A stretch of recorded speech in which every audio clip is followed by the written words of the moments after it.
ला phone ला तार बाबू के phone ला Apple phone है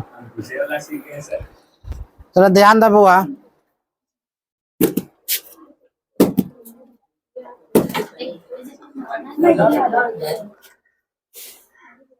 चलो 1 नंबर क्वेश्चन बताए थे, बताओ संविधान सभा का प्रथम बैठक कब होता है? संविधान सभा की प्रथम बैठक कब होता है? 9 दिसंबर 1946 को। संविधान दिवस कब मनाते हैं? 26 नवंबर। संविधान दिवस कब मनाते हैं? 26 नवंबर को। बता संविधान बनकर कब रेडी हो गया था? 26 नवंबर 1949 ना कि 26 नवंबर 1950। सिंपल क्वेश्चन तुमसे बता रहे थे पर भी नहीं बोल पा रही है। ठीक है, तो क्वेश्चन आ गया है बुआ, गरजने वाली चालीसा किसे कहते हैं हम? पछुआ पवन को। किसे कहते हैं? पछुआ पवन को। यहाँ से हम क्वेश्चन कल छोड़े थे, यहाँ से स्टार्ट हुआ था क्लास 3 अब है बुआ। 1000 क्वेश्चन चलेगा, 1000 क्वेश्चन में जहाँ से तुम क्वेश्चन टकरा जाए। पछुआ पवन हम किसे कहते हैं बुआ? गरजने वाली चालीसा को हम क्या कहते हैं? पछुआ पवन के नाम से जानते हैं। अगर बोला जाए अगला क्वेश्चन की बात ध्यान दो, क्वेश्चन में आपका कह रही है गरजने वाली बुआ चालीसा किसे कहते हैं? पछुआ पवन कहते हैं। किसे कहते हैं बुआ? पछुआ पवन के। ठीक है, शेरिंग फोर्टेज किसे कहते हैं? अगर क्वेश्चन तुम्हारे शेरिंग नहीं है, रोरिंग फोर्टेज के बाद बोला जाए क्या हुआ? 75 से तो कौन बोले 54-75? कल 75 तक हो गया है।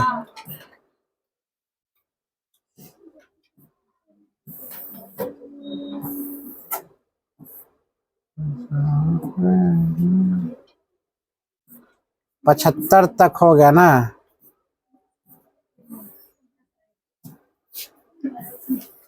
क्या बोला? तोरा कारण हम देखिए मैथ लेट कर लिए स्टार्ट, बोला नहीं ले मैथ अभी स्टार्ट नहीं होगा। बताओ तुम। चलो 75 से स्टार्ट हुआ कर देते हैं। कहता है ख्वाजा मोइजुद्दीन चिश्ती के प्रसिद्ध दरगाह कहाँ पर है? तो हम क्या बोलेंगे? अजमेर। अजमेर में है, करीब नाबाज में। ठीक है, अजमेर वो कहाँ स्थित है पता है? जानते हैं, उत्तर प्रदेश या महाराष्ट्र में। कहता है सन 1969 में भारत में कितने बैंकों का राष्ट्रीयकरण हुआ था? कल इसके बारे में हम बताए थे। सन 1969 में भारत में 14 बैंकों का राष्ट्रीयकरण हुआ था। 14 बैंकों का राष्ट्रीयकरण का मतलब हम बता चुके थे बुआ। जो यह निजीकरण बैंक था इसको क्या कर लिया बुआ? सरकारी में समाहित कर लिया था। 14 बैंकों का राष्ट्रीयकरण अगर बात बोला जाए तो 1969 में बोला जाता है। आरबीआई का स्थापना की बात अगर बोला 1934 में हुआ था। कब होता है? 1934 में, 35 में। स्टेट बैंक ऑफ इंडिया का स्थापना 1935 में होता है। कहा था 6 बैंकों का राष्ट्रीयकरण हुआ था। मोटर वाहनों में पश्चदृश्य दर्पण के रूप में कौन सा दर्पण उपयोग लाया जाता है? हम जस्ट बताए थे उत्तल दर्पण, जो मोटर वाहन के साइड मिरर के रूप में अगर कहा जाता है उसे हम क्या कहते हैं? उत्तल दर्पण।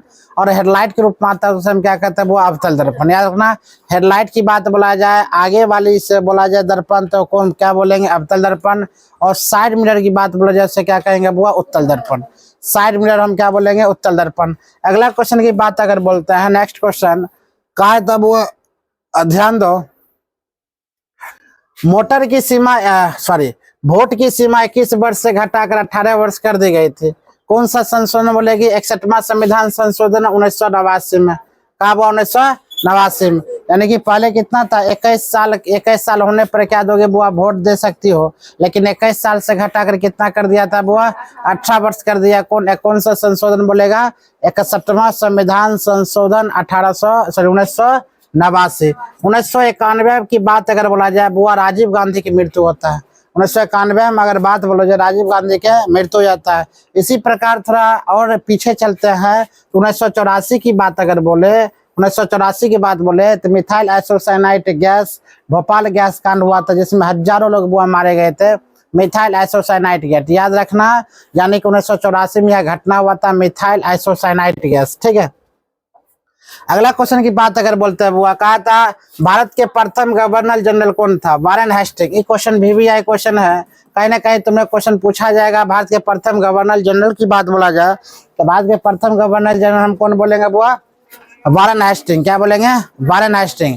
भारत के प्रथम गवर्नर जनरल की बात अगर बोला जाए तो वारेन हेस्टिंग था। भारत का प्रथम वायसराय की बात बोला जाए लॉर्ड कैनिंग था। कौन था वो? Lord Canning. तुम सेट में क्वेश्चन बनाना, ठीक है, और सेट में क्वेश्चन बनाकर तुम्हें ऊपर जवाब देना था। कितना खतरनाक तुम्हें सेट में मिलता है, मिलना तब हुआ 100% तुमको मिलेगा, नहीं मिलने का सवाल ही नहीं है, क्वेश्चन मिलेगा तुमको सेट में, ठीक है। अगर क्वेश्चन बोला जाए भारत के प्रथम गवर्नर जनरल की बात बोला जाए तो वारेन हेस्टिंग था। भारत के प्रथम वायसराय की बात बोला जाए लॉर्ड कैनिंग था। कौन था वो? लॉर्ड कैनिंग, ठीक है। लॉर्ड कैनिंग भारत के प्रथम governor general, Warren Hasting Bharat के प्रथम viceroy Lord Canning, Lord Canning. Bharat में वो बोला जाए किसके शासनकाल में प्रथम रेल चलाया गया था? भारत में किसके शासनकाल में रेल चलाया गया था? तो हम क्या बोलेंगे, किसके शासनकाल में रेल चलाया गया था? लॉर्ड डलहौजी। कब चलाया गया था?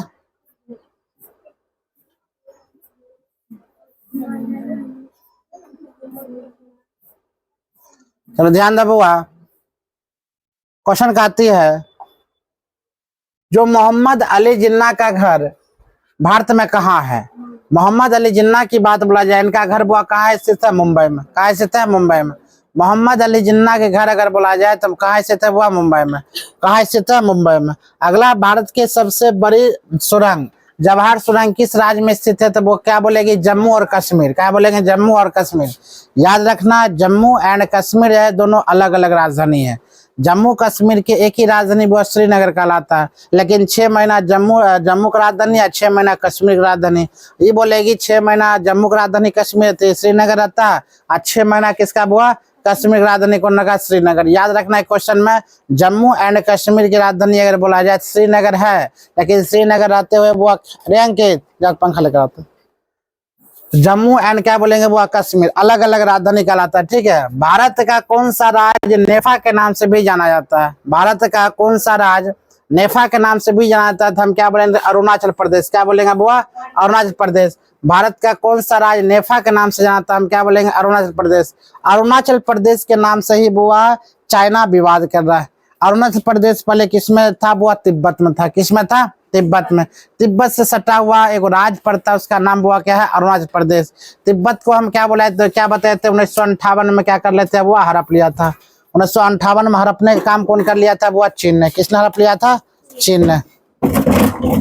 है, हिलेगा हिलेगा।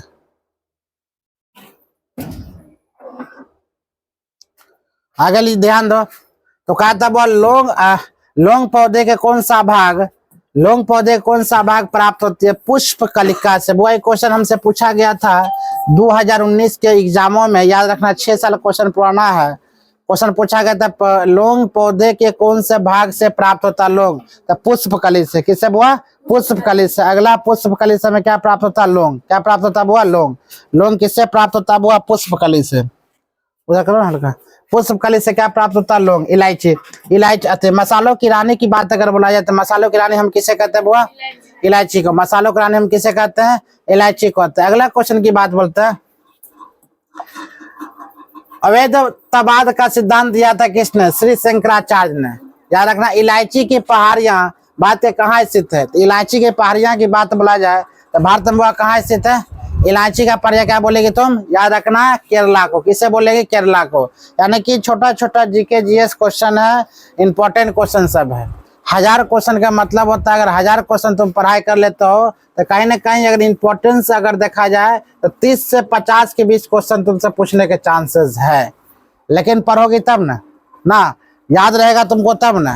1000 क्वेश्चन तुमको करवाएंगे, उसमें इतना क्वेश्चन याद रहना चाहिए। तो वह अगर इलायची की पहाड़िया की बात बोला जाए कहाँ है? स्थित है केरल। माई म्यूजिक माई लाइफ पुस्तक के लेखक कौन है? ये और क्वेश्चन बेहतर है। माई म्यूजिक माई लाइफ के लेखक कौन है? वो रविशंकर। याद रखना, पंडित रविशंकर। तो पुस्तक के नाम तुमको कम से कम हम 100 याद करवाएंगे। 100 मात्र 2 क्वेश्चन पूछेगा पुस्तक के नाम, याद रखना। उसमें भी बिहार पुलिस स्पेशलिस्ट में तो माई म्यूजिक माई लाइफ पुस्तक के लेखक की बात अगर बोला जाए तो हम क्या बोलेंगे? पंडित रविशंकर हो। कितना बोलेंगे? पंडित रविशंकर। माई म्यूजिक माई लाइफ के लेखक कौन है? पंडित रविशंकर। पंडित रविशंकर। आगे क्वेश्चन है, आम बजट कौन पेश करता है? देश के वित्त मंत्री। आम बजट की बात अगर बोला जाए बुआ, आम बजट, इस भी इंपॉर्टेंट क्वेश्चन तुमको है रे। कोई आता देखना शुरू करता है क्वेश्चन, फोकस कौन यहाँ पर? पढ़ने आए कि टाइम पास करना है, कि हम तुमको टाइम पास करवा रहे फालतू के। ध्यान देना बुआ, हम बोले 1 घंटा तुम अपने आप को फोकस कर दो पढ़ाई पर। अगर जीएस तुम पढ़ाई कर रहे हो तो नॉर्मल जीएस है, आप पढ़ाई जीएस फोकस कर लो। साइंस के बाद तो साइंस के क्लास हम इतना करवा देंगे खतरनाक, यानी कि 2 सप्ताह साइंस करवा देंगे सर, जीके जीएस, उसके बाद हिस्ट्री। नहीं पास होने के सवाल ही नहीं है, लेकिन ध्यान से पढ़ेगा तब ना। अब वो जितना 75 से पहले क्वेश्चन उतना बता, एक को याद नहीं होगा। तो यहाँ पर माय म्यूजिक माय लाइफ के लेखक अगर बोला जाए पुस्तक पंडित रविशंकर की बात बोला। आम बजट कौन पेश करता है? देश के वित्त मंत्री। आम बजट कौन पेश करता है? देश के वित्त मंत्री। हम कहते हैं बुआ वित्तीय आपातकाल कब लगता है? आपातकाल कब लगता है ना? वित्त आपातकाल कब लगता है? आपातकाल की घोषणा 352 अनुच्छेद में लगता है।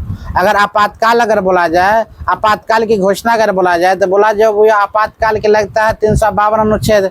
356 अनुच्छेद में क्या लगता है बुआ? राष्ट्रपति शासन लगता है। अभी तो आपातकाल कब लगता है? यहाँ लगा 300 अनुच्छेद 260 में लगता है, नहीं 360 में, अनुच्छेद 360। ये अनुच्छेद कभी ना बोला ना 352, 356 और 360। ये जिंदगी में बुआ नहीं बुलाना, एक क्वेश्चन तो इससे फिक्स रहता है 352, 356, 360। कन्फ्यूजन मत। 356 वाली जो बुआ है ये राष्ट्रपति शासन लगाता है, 352 वित्तीय आपातकाल लगता है, सॉरी आपातकाल लगता है, और 360 लगता है वित्तीय आपातकाल। यहाँ पर क्वेश्चन क्या, आम बजट कौन पास करता है? देश के वित्त मंत्री। देश के कौन करता है बुआ? वित्त मंत्री। याद रखना तीनों क्वेश्चन हर हाल में। अगर पहला शासन अगर बोला जाए तो क्वेश्चन तुमसे पूछेगा 352 वाला जो लगा था आपातकाल, ये कब सर्वप्रथम लगा था भारत में? तो याद रखना बुआ जनवरी 1975 में। कब लगा था? जनवरी 1975 में। याद रखना जनवरी 1975 में बुआ लगा था। 1974 से होना स्टार्ट हुआ था, लेकिन जनवरी 1975 में आपातकाल की घोषणा लगा था। किसके शासनकाल में लगा था? तो बोले इंदिरा गांधी के शासनकाल में। ये क्वेश्चन तुमसे अगर पूछ सकता है तो खोल तुमको बता रहे हैं, यानी कि कंफ्यूजन मत। क्वेश्चन 100% जवाब देना है, ठीक है। अगला क्वेश्चन की बात बोलते हैं आम बजट। गांधी जी के प्रिय गीत वैष्णव जन तेरे कहियार किसने लिखा था? देखो गांधी जी के बारे में निश्चित रूप से क्वेश्चन पूछेगा, हर हाल में क्वेश्चन पूछना जरूरी है, चाहे जो एग्जाम क्यों ना हो। गांधी अगर उस एग्जाम में नहीं रहेगा तो एग्जाम को आंधी कर देगा, याद रखना। हंस रही है। जिस एग्जाम में गांधी का क्वेश्चन नहीं पूछा जाए वो एग्जाम आंधी हो जाएगा। तो गांधी का क्वेश्चन पूछना जरूरी है, नहीं तो क्वेश्चन एग्जाम हॉले आंधी हो जाएगा। आगे देखते हैं बुआ क्या बोलता है। गांधी जी का प्रिय गीत वैष्णव जन तेने कहिया किसने लिखा था? नरसिंह मेहता ने। किसने बोलेगा बुआ? नरसिंह मेहता ने। गांधी जी के जन्म की बात अगर बोला जाए बुआ, क्या गांधी जी के बारे में बताए थे ना पूरा डिटेल पहला क्लास में ना, उसके बाद बताना निश्चित नहीं है। अगला क्वेश्चन है तभी जस्ट बताना शुरू कर देते हैं। अगला क्वेश्चन की बात बोलते हैं, कौन सत्याग्रह के बाद गांधी जी ने साबरमती आश्रम हमेशा के लिए छोड़ दिया था? तब वो हाँ तुमको क्वेश्चन पूछा जाएगा, साबरमती का आश्रम किसने किया था? साबरमती का आश्रम कहाँ स्थित है? गांधी जी ने साबरमती आश्रम का स्थापना कब किया था? गांधी जी से रिलेटिव तुमको क्वेश्चन पूछेगा, ये भी रिलेटिव क्वेश्चन है। तो सुनो क्वेश्चन कितना बेहतर है। कौन सा सत्याग्रह के बाद गांधी जी ने साबरमती आश्रम छोड़ दिया था? दांडी मार्च 1912, 12 मार्च 1930, 12 मार्च 1930। दांडी मार्च में वह कहा जाता है नवासी, यानी कि 289 का 78 अनुयायी के साथ, अनुयायी का मतलब होता है अपना चेला चटिया, 78 अनुयायी के साथ वो 85 किलोमीटर या 185 किलोमीटर पैदल यात्रा करने के दरमियान कि गुजरात में जाकर बुआ दांडी मार्च को तोड़ दिया था। मतलब नमक सत्याग्रह से कहते हैं, नमक को उठाकर उसको तोड़ दिया था। अब नमक सत्याग्रह क्यों होता है समझाते हैं। क्योंकि सरकार ने, ब्रिटिश सरकार ने क्या किया था, नमक वहां पर बुआ रोक लिया था, नमक आने के लिए नहीं दे रहा था गुजरात से, क्योंकि इन्होंने क्या किया था, वो नमक उठाकर नमक सत्याग्रह तोड़ दिया था। अगर नमक सत्याग्रह पूछा जाए तब पर भी 1931 बोलेगा बुआ, 12 मार्च 1930। अगर दांडी मार्च बोलेगा तब पर भी बोलेगा 1930। ये सब क्वेश्चन याद रखना। क्वेश्चन निश्चित रूप से तुमको कंफ्यूज हो जाएगा, तो क्वेश्चन कंफ्यूजन नहीं होना, ठीक है। दांडी मार्च अगर बोला जाए वो किसने खत्म किया था? दांडी मार्च गांधी जी ने 12 मार्च 1930 को। तब जाकर गोलमेज सम्मेलन में भाग लिया था। गोलमेज सम्मेलन 1, गोलमेज सम्मेलन 2, 31, 32, 33, 34 सब गोलमेज सम्मेलन में हुआ, ठीक है। ये सब लास्ट इसका आंदोलन था, इनका आंदोलन। अभी बूढ़े आदमी हो गए, ठीक है। पहले थे जवान आदमी, अब क्या हो गया? बूढ़ा आदमी। कहता है एलिसा टेस्ट किसकी जांच के लिए किया जाता है? क्या बोलते हैं बुआ? एलिसा टेस्ट किसकी जांच के लिए किया जाता है? क्या वो क्या? HIV संक्रमण के लिए। HIV का मतलब समझ गया होगा, HIV HIV मतलब एड्स, ठीक है। अगर एलिसा टेस्ट अगर बोला जाए, अगर मान लीजिए जो लड़का या लड़की के लिख दिया जाए कि कौन टेस्ट हुआ, तो अगर HIV एलिसा टेस्ट अगर लिख दिया जाएगा तो बोलता वहां पर एड्स का टेस्ट किया जाता है, HIV, ठीक है। HIV संक्रमण के लिए। इससे कैसे उत्पन्न होता है याद रखना। तुम जिबिया उबिया जो करते होगे बढ़िया से, नाखून उखून काटता होगा ना, शारीरिक संबंध अगर बनाता होगा एक दूसरे से ज्यादा, उसके बाद मान लीजिए नाखून ताखून काट के ब्लेड उलेड हम छिलते हैं, दाढ़ी छिलते हैं, उसमें वही ब्लेड अगर तुम में लगा दिया तो हो सकता है तुमको HIV संक्रमित होना है।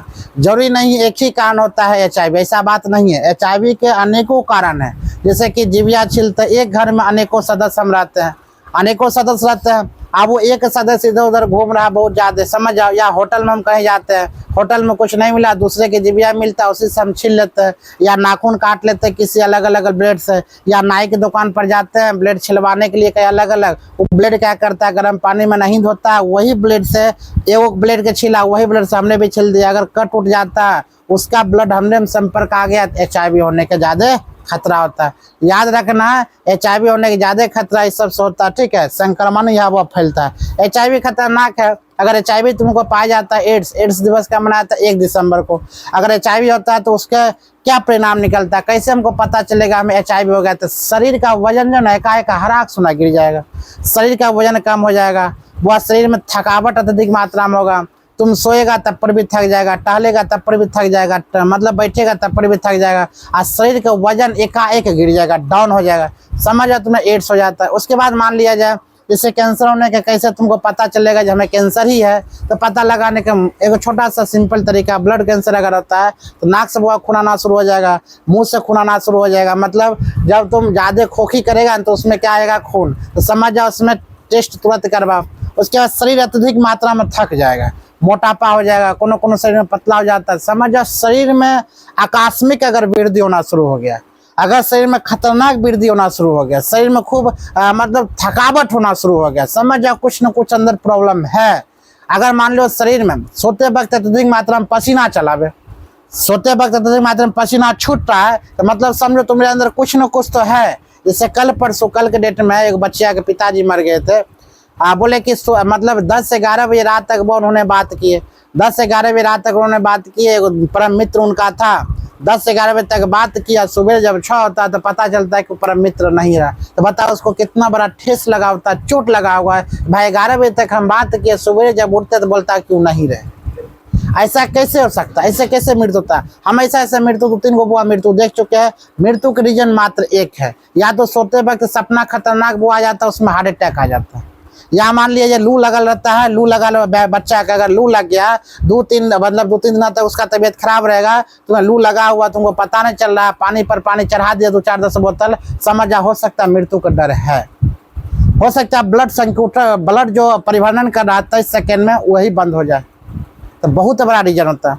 और कभी कभी देखता होगा कि बच्चा का मृत्यु, कभी कभी देखा होगा जो 6 महीना साल भर या 3 महीना में बच्चा खत्म हो जाता है, सुतले रहेगा बेड पर, वो सुतले वो नहीं रहता है, उसमें माता पिता को खूब वहाँ गलती रहता है। गलती क्या रहता है वो याद रखना है। माता पिता क्या करता है, अगर जो बेहोश में सोते हैं, बेहोश जिससे कहता है, सुतने का कोई एंगल उसको नहीं है, वो बच्चा के देह पर जाकर सो जाती है, बच्चा सुतले रह जाता है।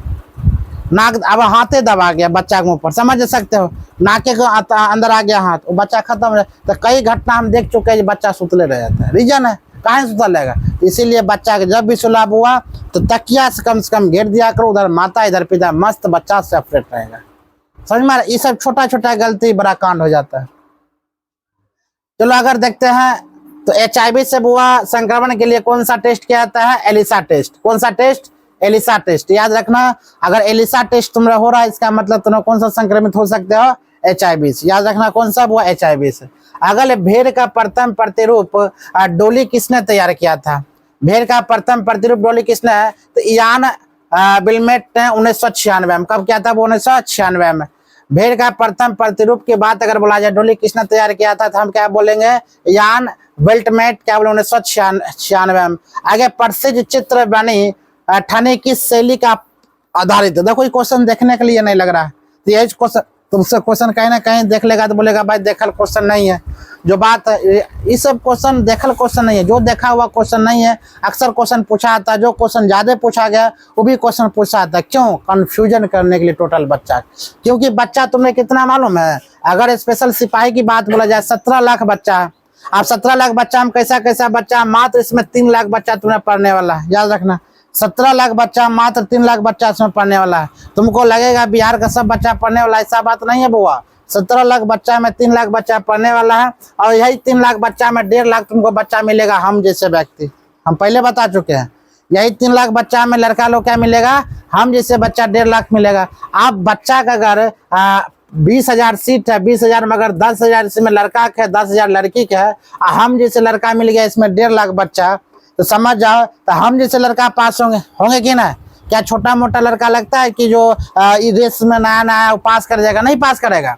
इक्का दुक्का 4 हजार लड़का नया युवा पास करता है, बाकी बात बुढ़ेट पास करता है। जो बात है लड़का छटाने के ज्यादा चांसेस यहाँ पर है, क्योंकि उसमें होनार बच्चा चल जाता है बिहार पुलिस में, बेरोजगारी के दौर है। 10,000 जो लड़कियां हैं इसमें कुछ नहीं, आन मुना जिसका नाक मुंह कान कुछ नहीं है, रोटी बेलते बेलते चल गई सिपाही। समझ में आ रहा चीज को? वैसा लड़की जाती है कि लड़की में कोई पास होने के चांसेस ज्यादा है, क्योंकि 45 इसका कटअप रहता है। लड़का अगर देखा जाए 62, 45 से 50 बहुत हुआ, इसका 62 से 64 बहुत हुआ। जो 62 से 64 अगर नंबर लाते लड़का का कन्फर्म है, और जो मान ले 45 से 50 लेता उसका बिहार पुलिस का कन्फर्म है। यहाँ के देख रहे भी 3, 4, 5 को बच्चा का खतरनाक रूप है। अगर इस दौर में है जो लड़की कंटिन्यू 50+ आना शुरू हो गया वो सिपाही बनेगी फिर से। चलो देखते हैं हम लोग। तो कहा था बुआ प्रसिद्ध चित्र बनी ठनी किस शैली का पर आधारित है? तो किशनगढ़ शैली पर चित्रकला निहाल चंद राजा सत्य सिंह राजस्थान। अगला क्वेश्चन की बात अगर बोलते हैं, विद्युत उत्पादन में प्रयुक्त नाभिक रिएक्टर आधारित है। ध्यान दो बुआ, कहा था विद्युत उत्पादन में प्रयुक्त नाभिक रिएक्टर आधारित है किस पर? नाभिकीय विखंडन पर। किस पर बुआ? नाभिकीय विखंडन पर। अगर क्वेश्चन विद्युत उत्पादन में प्रयुक्त नाभिकीय रिएक्टर पर आधारित है, क्या बोलेंगे? नाभिकीय विखंडन पर। किस नगर को शाश्वत नगर भी कहा जाता है? तो वह किसे कहते? रोम। किसे कहेंगे? रोम। याद रखना प्राचीनतम शहर बुआ रोम है। रोम की बात अगर बोला जाए तो प्राचीनतम शहर कौन है? बुआ रोम। तो क्वेश्चन है किस नगर को शाश्वत नगर भी कहा था? किसको कहता है? बुआ रोम। भारत में तंबाकू की खेती किस विदेशी शक्ति की देन है? तो बुआ पुर्तगाली। पुर्तगाली ने पहले खैनी खाना शुरू किया था, यहाँ पर खेती करना शुरू कर दिया। अगर बिहार में सबसे ज्यादा अगर खैनी की खेती अगर बोला जाए समस्तीपुर। याद रखना बिहार में सबसे ज्यादा खैनी की खेती अगर बोला जाए समस्तीपुर। अगर खैनी का खेती की शुरुआत किया था तो पुर्तगालियों ने। किसने? हुआ पुर्तगाली ने। खैनी की शुरुआत की बात अगर बोला जाए तो कौन किया था? हुआ पुर्तगाली ने। भारत में सबसे पहले रुपए का सिक्का किसने चलाया था? शेरशाह सूरी ने। अगर रुपए का सिक्का अगर बोला जाए तो किसने चलाया था? वो शेरशाह सूरी ने। अगर यहीं पर क्वेश्चन बोला जाए ग्रैंड ट्रंक रोड किसने बनवाया था?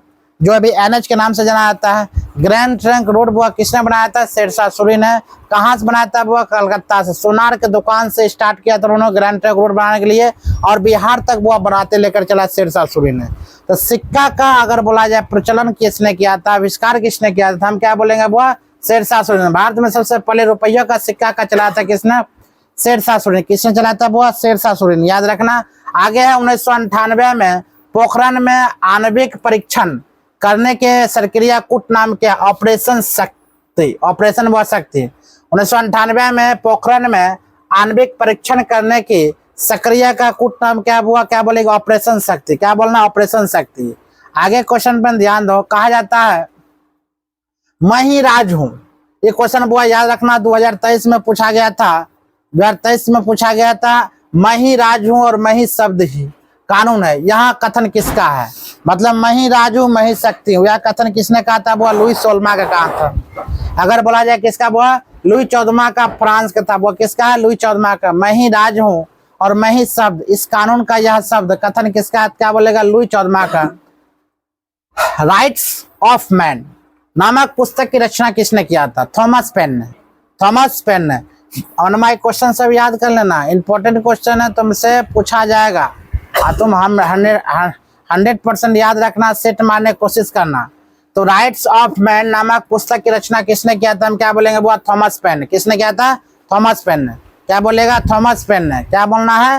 राइट्स ऑफ मैन नामक पुस्तक की रचना किसने किया था? वो थॉमस मैन ने। स्पिरिट ऑफ लॉ नामक पुस्तक की रचना किसने किया था?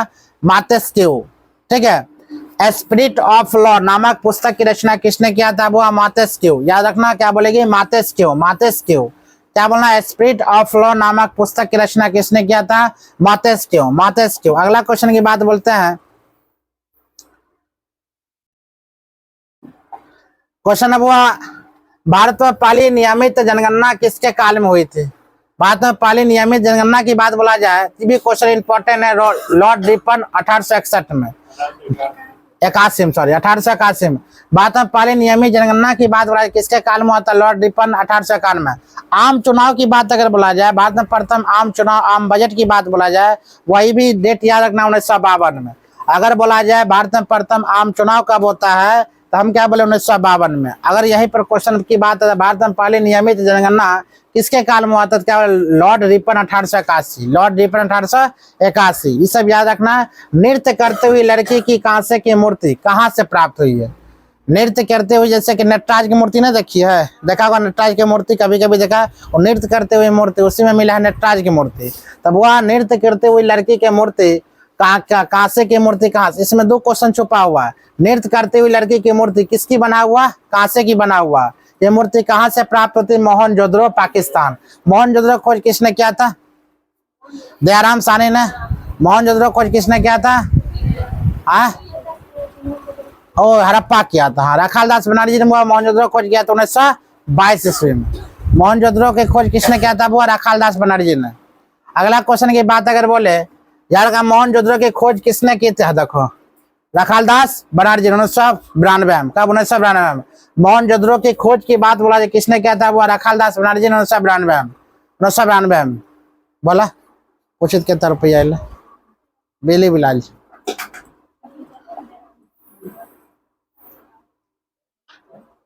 आगे ध्यान दो, भागवत गीता किसके धार्मिक पुस्तक का अंग है? हुआ भागवत गीता की बात बोला जाए महाभारत। महाभारत की बात अगर बोला जाए, महाभारत में किसने युद्ध करवाया था? किसने रोका था?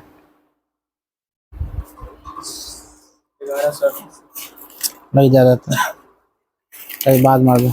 ये महीना वाला कितना ले पूछ ले। ये महीना देख हमको लूट लेगा, लेकिन सर तुम रोको तो रोकना। तो वह महाभारत की बात अगर बोला जाए तो महाभारत में श्री कृष्ण जी छलिया यहाँ पर निकले थे। जो बात है, छल ही किए थे जो कर्ण के दानवीर था। ध्यान दो, कर्ण क्या था? वो दानवीर। सूर्य पुत्र क्या था? कर्ण। सूर्य से मिला था वो कवच और कुंडल, उसको मिला था कवच और कुंडल। सूर्य पुत्र ना दानवीर था वो कर्ण। कवच और कुंडल, कवच और कुंडल का मतलब होता है जब तक उसके पास कवच और कुंडल रहेगा तब तक उसको कोई मार नहीं सकता था। तो श्री कृष्ण जी पहले छलिया तो समझ गए थे अगर कवच और कुंडल इसके पास में रहेगा और यह कर्ण जो है किसके विरुद्ध, किसके साथ यह युद्ध लड़ेगा? तो कौरवों के साथ रहेगा, अर्जुन के विरुद्ध ही लड़ेगा। तो अर्जुन भाई आज जीत नहीं सकता है, क्योंकि जब तक इसमें कवच और कुंडल है तब तक यह युद्ध जीत नहीं सकता। भैया इसको क्या किया जाए, कैसा रहा जाए? तब जाकर वो इंद्र को भेजता है। किसको भेजता है? इंद्र को।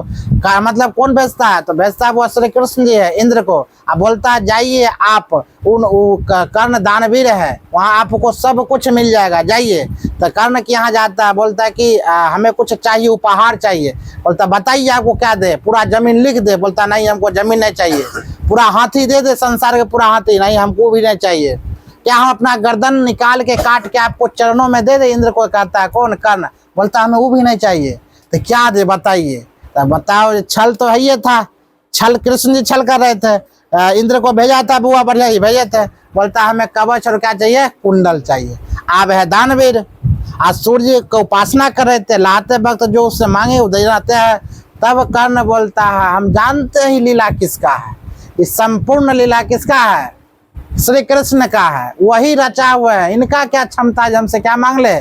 कवच और कुंडल उतार के दे दिए। जब उतार के कवच और कुंडल वो दे दिया ना, उसी वक्त क्या हार गया था? महाभारत। क्योंकि महाभारत के रे लड़की यार पागल आदमी सुन क्या बोला था बता के कौन आप? पहले सुनो। उसके बाद सूर्य पुत्र बुआ था कर्ण। कर्ण उसी वक्त समझ गया कि अब हम क्या हार जाएंगे बुआ, युद्ध हार जाएंगे। महाभारत हुआ, रचयिता कौन था महाभारत के? श्री कृष्ण सिंह, श्री कृष्ण जी है। और हराने के पूरा जिताने के किसका माइंड था? कृष्ण जी का। अगर उसका कवच और कुंडल नहीं मंगवाते तो अर्जुन का कभी मैं जान लेता जो क्या जीत जाता बुआ, महाभारत। वो जानता था जब तक कवच कुंडल कर्ण के हाथ में तब तक अर्जुन उसको मार नहीं सकता, क्योंकि कौरव के साथ वो लड़ाई कर रहा था वो, यार कौरव के साथ था। उसके बाद जब कवच कुंडल ले लिया था कर्ण समझ गया अब हम युद्ध हार गए, और वाकई में उसके बाद युद्ध हार जाता है। तो महाभारत का युद्ध हुआ कितने दिनों तक हुआ था? 18 दिनों तक। कितने दिनों तक हुआ था? 18। तो इसमें भी कुछ छलिए किए थे कौन? श्री कृष्ण जी पहले से छलिया आदमी है, समझ सकते हो। 18 दिन तक क्या चला था बुआ? युद्ध चला था। कितना दिनों तक? 18 दिनों तक। आगे महायान या इसके बारे में और हम बोलते हैं, भागवत गीता के बारे में, महाभारत के बारे में और आधा घंटा 1 घंटा ये महाभारत के बारे में बोलते हैं, लेकिन अभी क्वेश्चन आंसर चल रहा इसलिए नहीं बोलेंगे। खतरनाक कहानी है, बेहतर कहानी है, मजा आता सुनने में सब। महायान या थेरवाद का संबंध किस धर्म से है बुआ? तो बौद्ध धर्म से। किस धर्म से हुआ? बौद्ध धर्म। बौद्ध धर्म के संस्थापक अगर बोला जाए कौन बोलेंगे? बौद्ध धर्म के संस्थापक गौतम बुद्ध। बोलो जोर से। गौतम बुद्ध के जन्म कब होता? 500। मृत्यु कब हुआ था? 483 ईसा पूर्व में। गौतम बुद्ध के पिता का नाम कौन था? सूर्योधन, याद रखो। माता का नाम क्या था? महामाया। और इसके अगर बाद बोला जाए बुआ मौसी का नाम क्या था? प्रजापति गौतमी। प्रजापति गौतमी।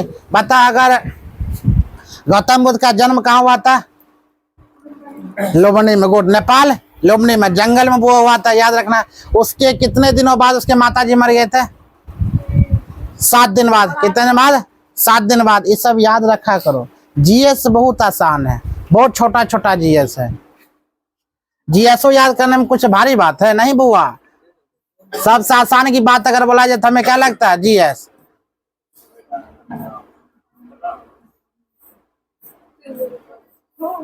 चलो ध्यान दो। अगला क्वेश्चन की बात अगर बोलते हैं, क्वेश्चन बुआ है विजयनगर साम्राज्य की राजधानी किसके काल में हुई थी? तो मोहम्मद तुगलक के शासन काल में। कार्यकाल मोहम्मद तुगलक के कार्यकाल बड़ा 1324 से 1391। 1324 से 1391 मोहम्मद तुगलक के शासन काल बड़ा। तुगलकाबाद के संस्थापक भी हुआ थे। तो विजयनगर साम्राज्य की स्थापना किसके शासन काल में हुआ था? हम क्या बोलेंगे? मोहम्मद तुगलक के शासन काल में। कार्यकाल इसका 1324 से लेकर 1391 तक चला था। विजयनगर साम्राज्य की स्थापना कब हुई थी वो? याद रखें 1336 ईसा पूर्व में। हरियर और बुक्का 2 भाई ने किया था। विजयनगर 51 है। विजयनगर साम्राज्य की राजधानी अगर बोला जाए, विजयनगर साम्राज्य की राजधानी हरियर और बुक्का ने दोनों भाई ने किया था। हरियर और बुक्का ने कब किया? 1336 में किया था। विजयनगर साम्राज्य की स्थापना हुआ कब हुई थी? 1336 में हरियर और बुक्का ने किया था। आईने एक बारी कितने भागों में संकलित हुआ? कितने भागों में? 5 भागों में। आईने एक बारी कितने भागों में संकलित है? क्या बोलना है? 5 भागों। कितने भागों में? 5 भागों। आईने एक बारी कितने भागों में संकलित है? क्या बोलेंगे बुआ? 5 भागों में। अगला क्वेश्चन है आईने एक बारी किसने लिखी थी? अबुल कलाम आजाद ने। याद रखना आईने एक बारी किसने लिखा था? अबुल फजल ने। किसने लिखा था? अबुल फजल ने। ये क्वेश्चन बिहार पुलिस में पूछा गया है। हाँ, जो क्वेश्चन हमें ध्यान रहता है, याद रहता है, हमें एग्जाम जितना दिया ना क्वेश्चन हमारा पक्का रहता है। आईने एक बारी किसने लिखी थी बुआ? अबुल फजल ने। याद रखना अबुल फजल ने। आईने एक बारी के लेखक कौन है? अबुल फजल ने। आईने एक बारी किसका भाग है बुआ? अकबरनामा के। किसने किसका भाग है? अकबरनामा के। आईने एक बारी किसका भाग है बुआ? क्या बोलना है? अकबरनामा। क्या बोलना है? अकबरनामा का। संस्थानों ने अंग्रेज से विद्रोह कर किया था कब? तो 23 जून 1855 में। 23 जून 1855 में नेतृत्व किया था वो सिंधु कानू और चांद भैरव। याद रखना संथाल ने अंग्रेज से विद्रोह कब किया था? क्या बोलेंगे? 23 जून 1855 में। और नेतृत्व किया था वो सिंधु कानू चांद और भैरव ने। किसने किया था? सिंधु कानू चांद और किसने? बुआ भैरव ने। संथाल ने अंग्रेजों से विद्रोह कब किया था? वो 23 जून 1855 में। नेतृत्व किया था वह सिंधु कानू चांद और भैरव ने। सिंधु कानू चांद और भैरव ने। आगे ध्यान दो, बंगाल का अस्थायी बंदोबस्त किसके साथ किया गया था? जमींदारों के साथ। अस्थायी बंदोबस्त का मतलब क्या होता है, वो विभाजन हुआ था। बंगाल विभाजन होता है। बंगाल विभाजन की बात अगर बोला जाए, याद रखना 1905 में बंगाल विभाजन हुआ था। 1906 के बाद मुस्लिम लीग का स्थापना हुआ था। इंपॉर्टेंट से क्वेश्चन है। बंगाल विभाजन की बात बोला जाए 1905 में, मुस्लिम लीग का स्थापना बोला जाए 1906 में। बंगाल के अस्थायी बंदोबस्त की बात बोला जाए तो वह जमींदारों के साथ हुआ अस्थायी बंदोबस्त, यानी कि जमींदार आप मुख्य रूप से क्या करेगा, बंगाल की रक्षा करेगा। और रक्षा का मतलब कौन, यानी किसानों का रक्षा, किसानों को दोहन, किसानों को लूटने का आप कौन करेगा, वह जमींदार। कौन करेगा, जमींदार। याद रखना बंगाल के अस्थायी बंदोबस्त किसके साथ किया गया था, जमींदारों के साथ। बंगाल के अस्थायी बंदोबस्त लागू हुआ था 1793 में। कब लागू हुआ था, 1793 में। बंगाल विभाजन हुआ था 1905 में। मुस्लिम लीग का स्थापना हुआ था 1906 में। याद रखना अंग्रेज ने सर्वप्रथम अगर पहुंचा था हड़प नीति की ओर से, हड़पने की ओर से, लूटने की ओर से, तो बंगाल को बुआ सबसे प्रथम लूटा था। इतना लूट लिया था, इतना लूट लिया था, बंगाल में 10 बार बुआ अकाल आया था। अगर सबसे पहले अगर पुर्तगाली ने सबसे पहले अगर पहुंचा था वो केरला के कहाँ पहुंचा था, कालीकट में पहुंचा था 1498 ईस्वी में। याद रखना 1498 ईस्वी में, 17 मई 1498 ईस्वी में। अगला क्वेश्चन की बात अगर बोलते हैं, क्वेश्चन में कहा जाता है वो ब्रिटिश काल में प्रथम पर्वतीय स्थल कौन सा बना था, तो वह शिमला। क्या होता है, शिमला। शिमला समझौता की बात अगर बोला जाए तो वह शिमला समझौता कब हुआ था, याद 1971 में। याद रखना शिमला समझौता की बात बोला जाए तो कब हुआ था, 1971 में। शिमला समझौता 2171। ब्रिटिश काल में प्रथम पर्वतीय स्थल कौन बनता हुआ, शिमला। ब्रिटिश काल में भारत की राजधानी कौन था, वो शिमला। याद रखना ब्रिटिश काल में भारत की राजधानी कौन थी, शिमला। तो भारत की राजधानी ब्रिटिश काल में हुआ शिमला, उसके बाद मुंबई, फिर कोलकाता, उसके बाद आता है वो कौन, नई दिल्ली, फिर नई दिल्ली। याद रखना पहले ब्रिटिश काल में अगर बोला जाए भारत की राजधानी कौन था, शिमला, उसके बाद मुंबई गया, उसके बाद कोलकाता गया, फिर दिल्ली गया, फिर नई दिल्ली। इतना स्थानांतरण हुआ भारत की राजधानी। तो ब्रिटिश काल में भारत की राजधानी कौन था, वो शिमला। महात्मा गांधी की दांडी यात्रा कब प्रारंभ हुई थी, 12 मार्च 1923 और 80 सत्याग्रह के साथ। हम क्या बताए थे वो कितना सत्याग्रह, 78 सत्याग्रह के साथ, 78 अनुयायी के साथ गए थे। लेकिन कितना गया था वह, 80 अनुयायी के साथ गया था। मुस्लिम लीग की स्थापना कब हुई थी, अभी जस्ट बताए थे, मुस्लिम लीग का स्थापना बताए थे ना, वो 30 दिसंबर 1906 को। 30 दिसंबर 1906 को मुस्लिम लीग की स्थापना। और बंगाल विभाजन की बात अगर बोला जाए 1905 में। अच्छा मुस्लिम लीग की स्थापना क्यों होता मालूम है, आप देखो मुस्लिम और हिंदू दोनों की एकता हो गया तो 1906 से पहले था। तो बंगाल में ब्रिटिश जो गवर्नर था उसका नाको दम कर दिया था दोनों मिलकर, मतलब हिंदू और मुस्लिम संप्रदाय मिलकर। तो ब्रिटिश बड़ा खतरनाक है। ब्रिटिश का कहना है वो मतलब फूट डालो शासन करो, मतलब अगर किसी पर शासन करना तो वहां का आदमी को क्या कर दो, फोड़ दो।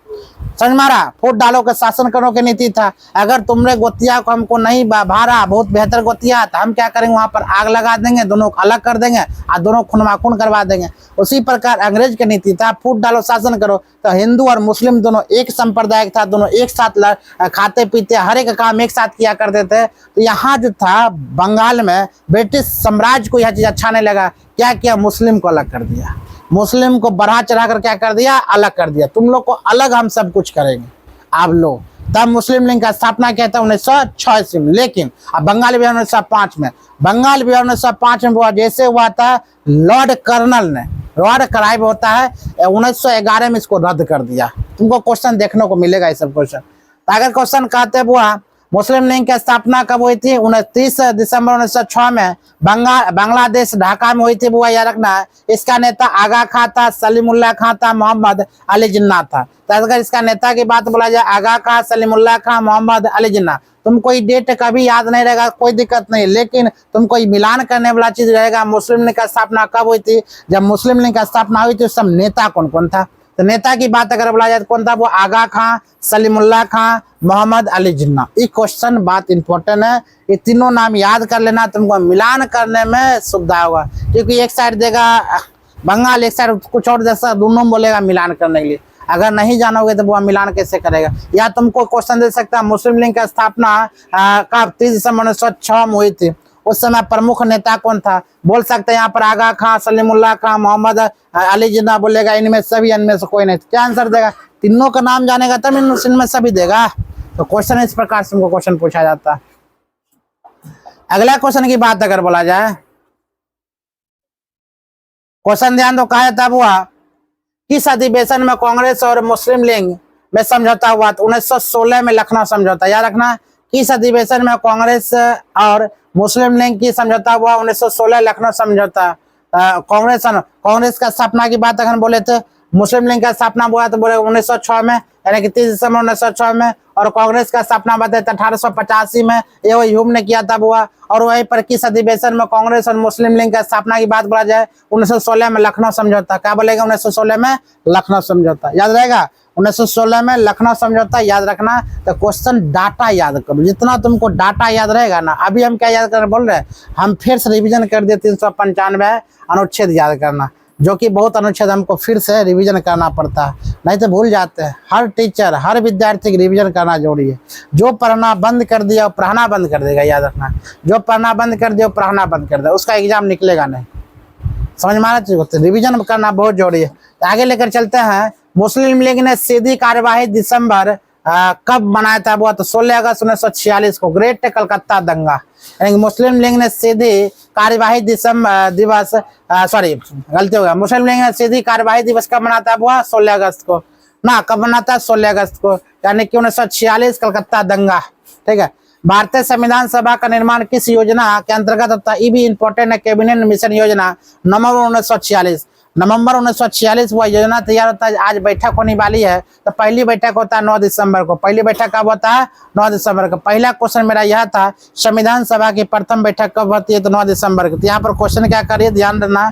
क्वेश्चन कहता है भारतीय संविधान सभा का निर्माण किस योजना के अंतर्गत होता है? तो कैबिनेट मिशन योजना नवंबर 1946। तो क्वेश्चन तो बाबू याद करना पड़ेगा। जब तक क्वेश्चन याद नहीं करोगे तो तुमको लगता है बैठला बैठल नौकरी हो जाएगा, तो बस सोचते रहना और चिंते करना। कभी सूत कर सोचना, कभी बैठ कर सोचना, कभी उठ कर सोचना, कभी सपना में सोचना। जो हम वर्दी पहन लिया, तुमको वर्दी लहरले मिल जाएगा, बिना मेहनत किए मिल जाएगा। समझ मारा? खाली सोचते सोचते बढ़िया बढ़िया स्टेटस लगाते लगाते तुमको वर्दी मिल जाएगा। जिंदगी में नहीं मिलेगा वर्दी। जब तक बउआ जाग कर पढ़ोगे नहीं, तब तक कभी वर्दी नहीं मिल सकता। सोचने से वर्दी मिलता है वर्दी नहीं मिलेगा। सोच रोज हम भर पेट खाना खा लिए, देखते तुमको भूख लगता है कि नहीं? नहीं लगेगा। ठीक है, नहीं सोच लो, हम खोखी नहीं करेंगे। देखते तुम कितना खोखी नहीं करेगा। सोच लिया, मुंह करके रह दमा फुल्ली हो जाएगा। ऐसे हम नहीं होगा। सोचने से कुछ नहीं होता है। ऐसा कोई भी बंदा नहीं होगा जो बिहार का लड़का होगा, जो ग्रेजुएट होगा, ऐसा कोई सा बंदा नहीं होगा सपना में नहीं सोचा होगा कि हमको डबल स्टार लेना है। ऐसा कोई लड़का नहीं होगा जो स्टेटस नहीं लगाएगा काश मेरा भी डबल स्टार रहता है। सब सोचा होगा कि सबका जाता है, खा खाएगा सब। 8 घंटा मेहनत करेगा, नहीं 8 घंटा ड्यूटी करता है, मेहनत करेगा 8 घंटा, डबल स्टार आएगा। डबल स्टार मतलब 4 स्टार रहता है ना। 4 स्टार का मतलब तो 4 दूना 8 घंटा डेली कंटिन्यू। स्टारों का मतलब समझो ना, स्टार कैसा रहता है। हाँ देखो, बोला था ना हम खोखी नहीं करेंगे। स्टार कुछ इसी प्रकार रहता है।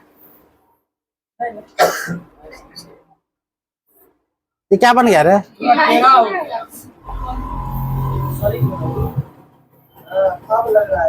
है ना, स्टारों का तब हुआ क्या को स्टार है? 1 स्तंभ, 2 3 4 5 6 7 8 9 10। मतलब बोलता है वो 8 क्रॉस करना, 10 क्रॉस मतलब 10 घंटा ड्यूटी करो। 10 घंटा पढ़ाई ड्यूटी करोगे, 10 घंटा का मतलब होता है तुमको स्टार हम चमकेगा। हर दिन 10 घंटा, हर दिन 10 घंटा मतलब कितना? देखो 1 साल, 2 साल, 3 साल, 4 साल, 5 साल, कम से कम 5 साल में तुमको निश्चित आ जाएंगे। लेकिन कंटिन्यू 10 घंटा पढ़ो, 10 घंटा पढ़ोगे तो किस साल में जाएगा ना? तो समझ सकते हो। तो स्टारो बता रहा हुआ 10 घंटा ड्यूटी करने के लिए। हाँ, खाना खाने में मन लगता है, भोज खाने में मन लगता है, उसका क्या उपाय होता है? अरे खाना खाने में मन लगता है, उसका क्या उपाय होता है? मोटरसाइकिल पर चलाना है तो उसका कोई उपाय है? मोबाइल चलाने में कुछ उपाय है? चट मोबाइल आता है, मिली भगत इंस्टाग्राम चलाना, फेसबुक चलाना, तुरंत स्टार्ट करता है। पढ़ाई के लत है, जिस लत में तुम अगर ढुक जाओगे तो पढ़ने का मन करेगा। बस किताब उल्टा पढ़ना शुरू कर दो, फिल्म देखना तुमको बोलता है चलो फिल्म देखने के लिए, ऑटोमेटिक फिल्म लग जाता है आगे के। फेसबुक या हम फिल्म तुरंत चलाएगा, देखना शुरू कर देता है। आप पढ़ाई जैसे आएगा स्किप कर देगा, बाद में देखेंगे।